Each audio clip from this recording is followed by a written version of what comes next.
বছর বয়সে যখন ইন্তেকাল করতেছেন, ওই সময় রোজা অবস্থায় ইন্তেকাল করেছেন। জোরে বলেন না সুবহানাল্লাহ। রোজা অবস্থায় হযরতে আব্দুল্লাহ ইবনে আমর ইবনে আস দুনিয়ার থেকে চলে যায়। এরা নবীর উম্মতের দল, আল্লাহ রাসূলের সাহাবীরা এমন ইবাদত ওয়ালা ছিলেন, যার কারণে তারা দুনিয়ার থেকে জান্নাতের সনদ পাইছেন, যার কারণে তারা দুনিয়ার থেকেই জান্নাতের সনদ পাইছেন।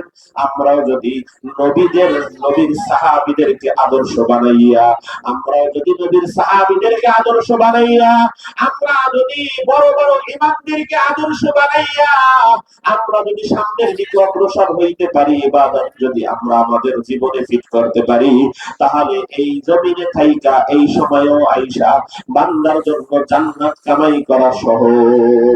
ঠিক না বেঠিক? জোরে বলেন। ইমাম আবু ইউসুফ রাহিমাহুল্লাহ সপ্তাহে এক খতম কোরআন পড়তেন।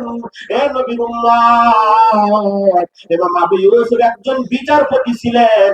বিচারপতি থাইকাও দৈনিক 200 রাকাত নফল নামাজ পড়তেন। জোরে বলেন না সুবহানাল্লাহ। এর যুবক ভাই, তোমাদের হাতে ধরে পায়ে ধরে বলে যাই, এত সুন্দর মসজিদের উদ্যোগে আজকের এই মাহফিল, তোমাদের হাতে ধরে পায়ে ধরে বলে যাই, যদি আমরা আজকের এই মাহফিলের বয়ান শুনিয়া আমরা যদি নামাজি হইতে পারি, আগামীর বাংলাদেশ যুবকদের বাংলাদেশ হবে। ঠিক না বেঠিক? জোরে বলে। আগামীর বাংলাদেশ ইসলামের বাংলাদেশ হবে। আগামীর বাংলাদেশ হবে ইসলামের যুবকদের বাংলাদেশ। এর যুবক ভাই, এই জন্য নিজের জীবন গঠন করো, এই জন্য নিজের জীবন গঠন করো, ইবাদত দিয়া নিজের জীবনকে সাজাও, নবীর সুন্নাত দিয়া নিজের জীবনকে সাজাও।